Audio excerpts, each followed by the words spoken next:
শেখ হাসিনা ও আসাদুজ্জামান খানকে ফিরিয়ে দিতে শিগগিরই ভারতকে আনুষ্ঠানিক চিঠি পাঠাবে ঢাকা। পররাষ্ট্র উপদেষ্টা জানান, ভারতের প্রতিক্রিয়া দেখে পরবর্তী পদক্ষেপ নেওয়া হবে। সন্ধ্যায় পররাষ্ট্র মন্ত্রণালয়ের ব্রিফিংয়ে তৌহিদ হোসেন এসব কথা বলেন।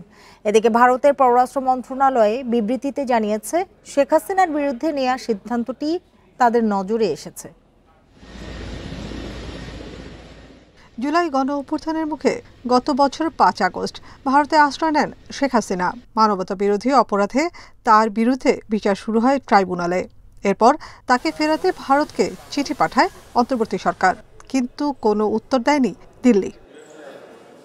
রায়ের পরপরই তাৎক্ষণিক প্রতিক্রিয়া জানাতে বিবৃতি দেয় পররাষ্ট্র মন্ত্রণালয়। সেখানে বলা হয়েছে, মানবতা বিরোধী অপরাধে দণ্ডপ্রাপ্ত ব্যক্তিদের আশ্রয় দিলে তা হবে ন্যায় বিচারের প্রতি অবজ্ঞা। এখানেই থেমে থাকছে না ঢাকা।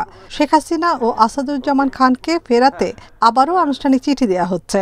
পররাষ্ট্র উপদেষ্টা বলেন, প্রত্যর্পণ চুক্তি অনুযায়ী দণ্ডপ্রাপ্তদের ফিরিয়ে দেয়া এখন ভারতের দায়িত্ব।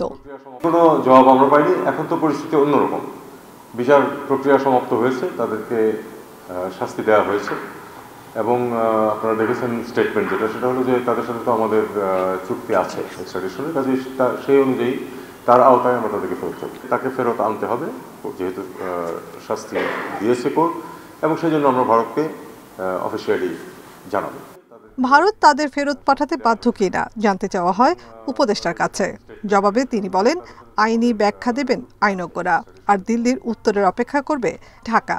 না, আমি এটা নিয়ে কোনো অ্যাসেস করবো না, এই কারণে যে আমি তো আইনের মানুষ নই। বিভিন্ন আইনি ফাঁক থাকে, সেই ফাঁক কীভাবে পূরণ করতে হয় সেটাও আইনজ্ঞ যারা তারাই বলতে পারবে। সরকারি পর্যায়ে আমার কিন্তু এই ধরনের স্পেকুলেট করার সুযোগও নেই, আসলে আমি করতে চাইও না। এদিকে দুদিনের সফরে মঙ্গলবার দিল্লি যাচ্ছেন নিরাপত্তা উপদেষ্টা খলিলুর রহমান।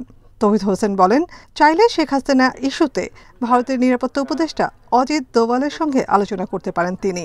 আমার যে কলিগ যাচ্ছেন তার যে এজেন্ডা, তার মধ্যে আমি হস্তক্ষেপ করতে চাই না। যদি প্রয়োজন মনে করা হয় উনি অবশ্যই তুলতে পারেন সেটা। আমরা আমাদের অফিসিয়াল চ্যানেলেই যাব। শেখ হাসিনার রায়ের পর বিবৃতি দিয়েছেন ভারতের পররাষ্ট্র মন্ত্রণালয়ের মুখপাত্র রণবীর জয়সওয়াল। এতে বলা হয়েছে, ঘনিষ্ঠ প্রতিবেশী হিসেবে বাংলাদেশের জনগণের স্বার্থের প্রতি প্রতিশ্রুতিবদ্ধ ভারত, যার মধ্যে রয়েছে শান্তি, গণতন্ত্র, অন্তর্ভুক্তি ও স্থিতিশীলতা। নাফিজাতুল্লাহ, ইন্ডিপেন্ডেন্ট নিউজ, ঢাকা।